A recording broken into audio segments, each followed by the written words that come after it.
We've heard a lot about the Jordan Marshall and Justice Haynes are sort of the 1A, 1B. What sort of, are you defining roles, like maybe like, do you see one as a short yardage guy? No, Guy? How do you? no, that's a good question, but no. Both guys are adept at doing the entire offense, complete players. They're both very talented dudes. So, yeah, but there's no defined roles like this guy's going to do this guy's going to do that. There's some things that maybe you're better at. And, Jordan, I'll say if you said I had to pick someone to go for short yardage, I'd probably go with him. He's the more rugged in between the tackles a little bit. But to sit there and say that that Justice couldn't go in short yardage to goal line, that'd be a falsehood whatsoever. They're both capable of doing that. And obviously, they're complete, dynamic, we know that, but can you just compare and contrast their games a little bit? Like, is one better in pass pro? Yeah, I would say that if I had to kind of cut it up a little bit, I'd say that Justice may have some more big play potential out on the perimeter and things like that. He's probably a little more apt to take the ball out on the perimeter a little bit more than Jordan is. As Jordan's strict, he wants to go north and south, and he's a banger that way. And has shown that he can do that, but he can also get you in the perimeter just as Justice can get you interiorly. They both catch the ball well. I think Jordan probably a little more ahead right now in the pass protection scheme, as far as just the attributes of executing the block itself, not to where they fit in protection, but actually executing the block. They're both good at it, but I'd say Jordan's a little further ahead right now.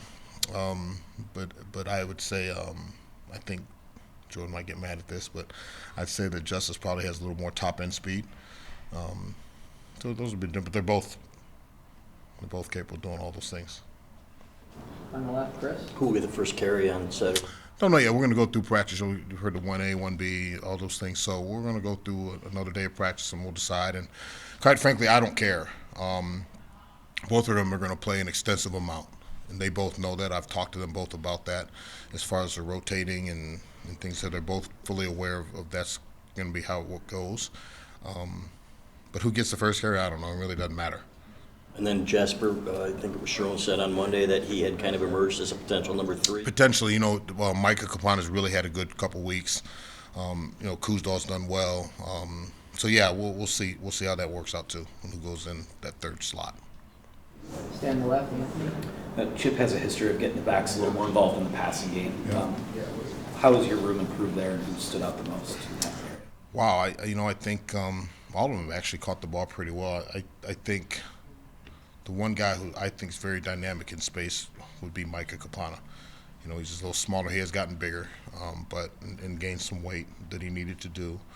But he is dynamic with the ball and hanging out in space. So they've all done a pretty good job of that.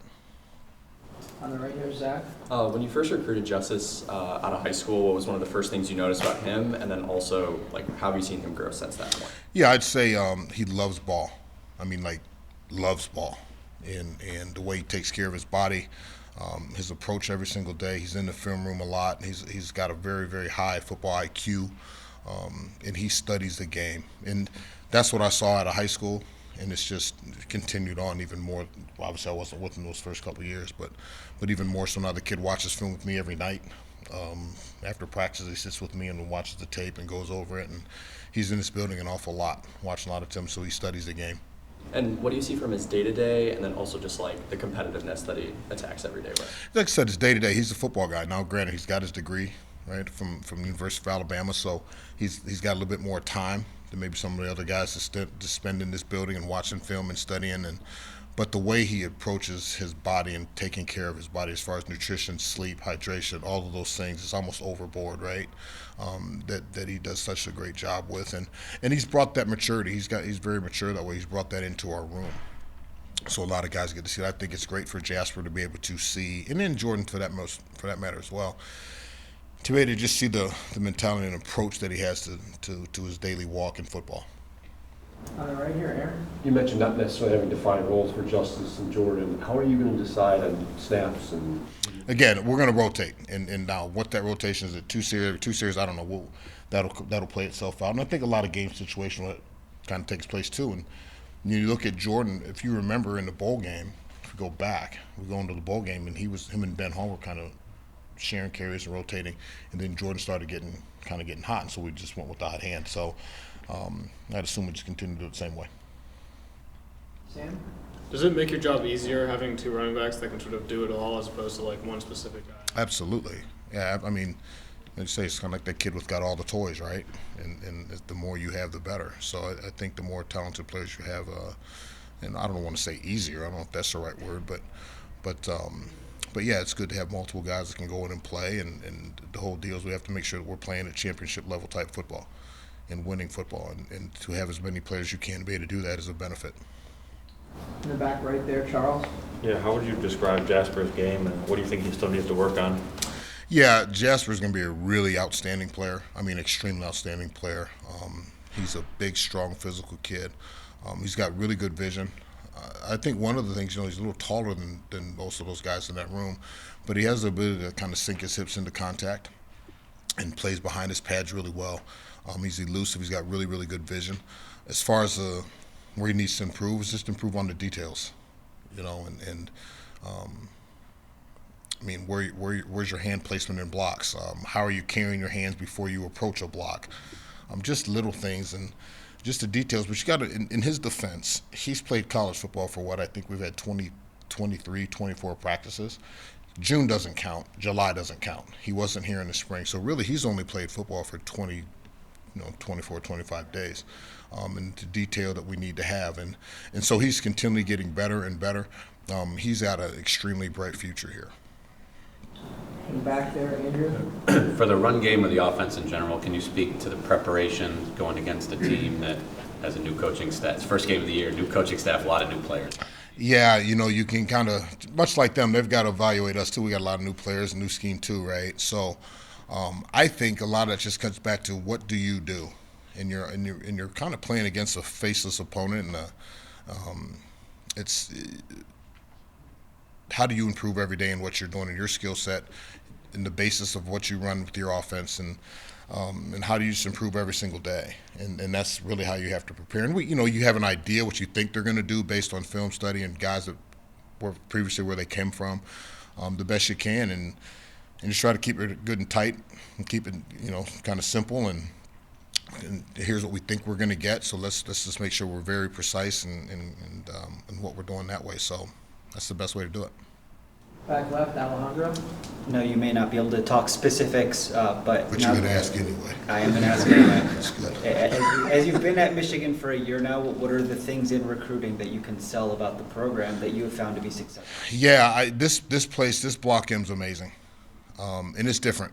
And it's one thing to say it's different, I know, and everyone's going to say, every school you go to, the coaches say, we're different. I think that a young man and their families need to come here to really experience it. This place is different. I think the people are different. I think our staff is different. Our head coach damn sure is different. And I think when young people sit there, and especially with him, when they sit in the room with him, they walk out like, yeah, that guy's a real one. There's not the overvasive, there's not the pretentiousness and the cliques. This place is just different. Our players, I think when you sit with our players, some of the kids that I've had that have come in recently in recruiting, they speak volumes about our players. And those are the best recruiters we have. It's not the coaches, it's the players. And so we sit them down with them, and we have an amazing locker room to sell, if you will, or present. I think this community is how they've embraced this team and this culture has been unlike anywhere else I've ever been. And so this is just it's a different place. It's just a different place. I don't know if that answers your question. You wanted me to say something really bad about that other place. I'll say it. Yeah, we're better. There you go. All right, now I'm gonna get crucified on that. It's all right. As a follow-up, though, when you say damn sure Sharon is different. Go ahead, I'm sorry. Well, when you were that emphatic about Sharon in those relationships, what about him? Well, just his genuine approach. I mean, he truly, a lot of people say they love the players. This guy truly loves every single player in that locker room. In his approach, in the way he treats our players, the way he reacts to them, and more importantly, how they react to him. And he's just such a genuine human being, and that he wears that on his sleeve. And the players and parents and recruits families and coaches, they see that, and I think people appreciate that about him. I know I certainly do. Front left, Clayton. What is the staff's reaction and how fired up do they get when you guys have a big win on the recruiting trail? And what is your favorite type of cigar? Any cigar is my favorite. No. Yeah, I think when you get a big time recruit to sign, it's not just one coach. It's a multitude of people that have worked with that. And I could say for this staff here and the people within this building, they're all involved. There's a lot of people that touch these players' lives every single day. And the one thing that is continually said and preached about is how there's a great alignment from the nutrition staff to the strength staff to the training staff to the coaching staff to recruiting. We're all aligned in what we're saying to these young people that come here, and you can't fake that. Right, you can't fake that, and so everyone's aligned. I think that's important. But when we get a big time recruit to say they're coming here and then eventually get them here, that's a win for everybody because there's a lot of people that were involved in that, and this started way back when. And so it's just again kudos to the culture, but I believe it starts with the head coach and the culture that he's building. On the right here, Austin. Tony, what does a guy like Bryce do for the run game, in terms of quarterback run game or fewer stack boxes? Yeah, you gotta equate the run game with him. You have to equate it, meaning how many people you're gonna put in the boxes. Someone's got to equate him because he can pull it down and run it, and he's athletic enough that he can hurt you with his feet. He can extend plays, so no play's ever over, right? And so that helps. It helps everybody, obviously, right? It helps the run game, and again, you got to equate numbers in the run game when all of a sudden you put a quarterback like him with the ball in hand. On the left, Chris. A lot of yards after contact for the backs last year, sometimes in the backfield. Are you more confident that these guys are going to get a little bit more room up front? I do. Yeah, that's a good question. I do. I think our offensive line has improved immensely just from training camp. I think Grant's done a great job. Obviously, Juan Castillo's in there, and so we've had some guys that have come in there also helping out. But the players eventually they have to go do it, right? And I think some leadership. Crippen has done a really good job. I think Gio is an outstanding player. Link, all those guys, they've gotten better. The addition of Brady Norton's helped, and obviously Spray's getting better and just more experience. He was young, and so I do. I think we're in a good place. Got time for a few more. I got four names here, so we'll see if we can get through them. We'll start with Ryan in front. Going back to Jasper real quick, it seemed like he was a late riser in last cycle. I guess where did you see the most growth from him as a senior in high school, and how much growth was it? I wasn't sure. I mean, I saw the film, right? But then when I went and watched him play live, I went down to they had a playoff game, and all of a sudden, quietly, you look up and it's almost 200 yards later. I didn't realize just how physical he is. He's a physical player. In the tape, you can see it, but live in action, it really shows itself. And he loves ball. He really loves ball. In the films, you can't see that. On video, but when you're around him every day, and just how he wants to learn, and he is in the hip pocket of Jordan and Justice, like their little brother. He really wants to learn and do well, and he's a pleaser by nature. So he's a joy to coach. And again, I think the sky's the limit. I think he's going to be a really, really good player for us. All right, Tony. After the spring game, I know Sharon was saying that you guys were looking to add a little bit more depth to the room and looking for some RB3s, and got 2 transfers in. One is obviously since left, but I haven't heard the name John. Yeah, John he got banged up a little bit in training camp.